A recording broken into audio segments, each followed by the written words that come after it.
memiliki banyak jenis harta seperti hewan ternak, ladang pertanian, dan budak.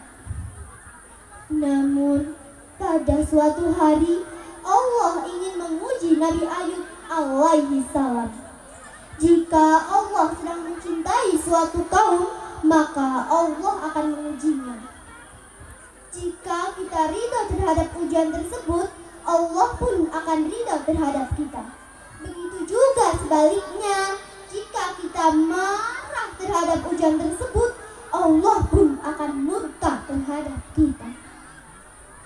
Pada suatu hari, Iblis merasa iri dengan Nabi Ayub alaihi salam karena ia mendengar para malaikat memuji tingkat keimanan Nabi Ayub alaihi salam yang sangat luar biasa. Maka Iblis datang menemui Allah dan berkata,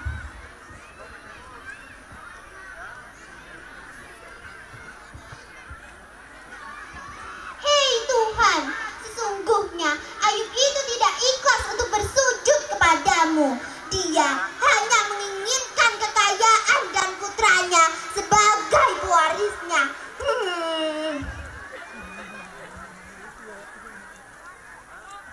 Maka untuk membuktikannya, Allah mengizinkan untuk menggoda Nabi Ayub alaihi salam. Ia memusnahkan hewan ternak, ladang pertanian, dan ladang gandum. Namun itu sama sekali tidak membuat ketakwaan dan keimanan Nabi Ayub alaihi salam berkurang. Hal ini membuat Iblis semakin marah.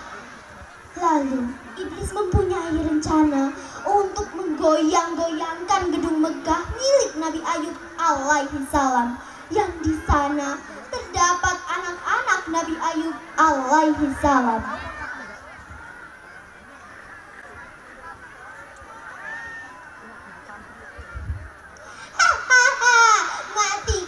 Mati kau anak Ayub.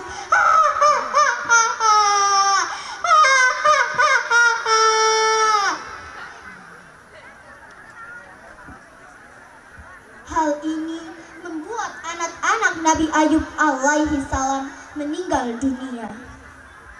Lalu Iblis menyamar menjadi seorang laki-laki dan menemui Nabi Ayub alaihi salam.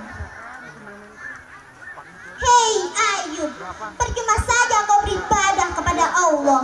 Itu Allah yang katamu Tuhan yang Maha Kuasa. Dia saja tidak mau menolongmu.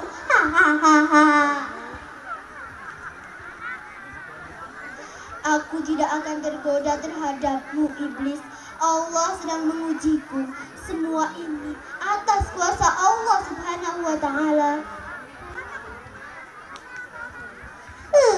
Rencanaku gagal lagi. Kembali Iblis menemui Allah untuk mengungkapkan kekecewaannya. Allah mengizinkan untuk memasukkan suatu penyakit ke dalam tubuh Nabi Ayub alaihi salam. Penyakit apa sih? Penyakitnya adalah penyakit kulit yang sangat menjijikkan. Namun itu sama sekali tidak membuat ketakwaan dan keimanan Nabi Ayub alaihi salam berkurang. Hal ini membuat Iblis semakin merasa kecewa dan marah.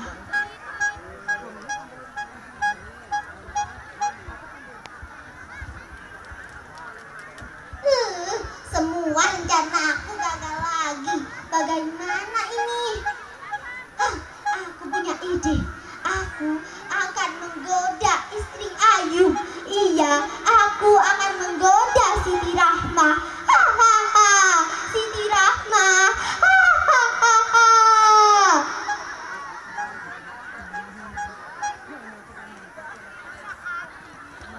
Lalu Iblis menyamar menjadi seorang laki-laki dan menemui Siti Rahmah.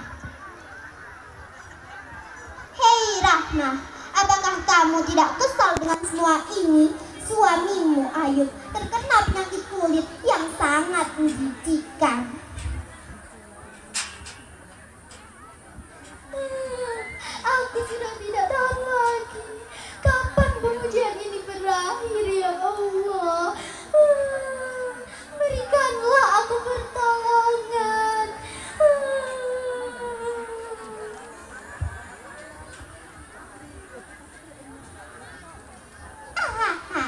Akhirnya rencanaku berhasil. Lalu, kenapa engkau tidak meninggalkannya, Sarah? Nah, teman-teman, Sarah, Rahmah dong. Terpaksa dengan berat hati, Rahmah meninggalkan Nabi Ayub alaihi salam. Sesungguhnya aku telah diganggu oleh setan. Berikanlah aku pertolongan. Berikanlah aku pertolongan-Mu ya Allah.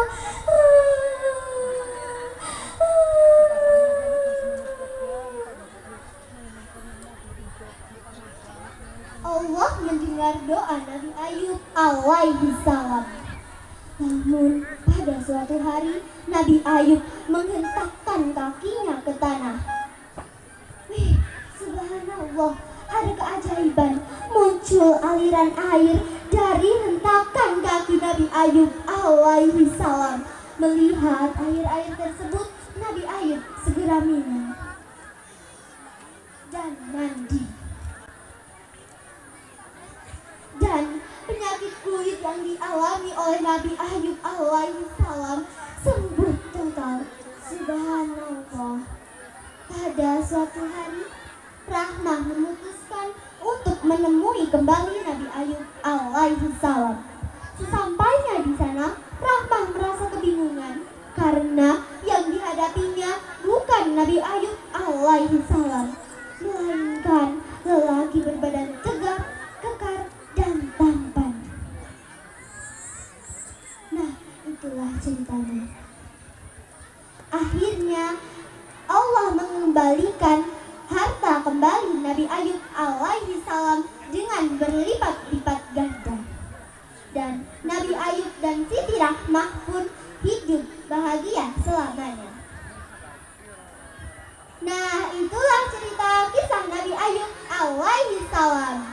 Bagaimana? Seru tidak? Seru.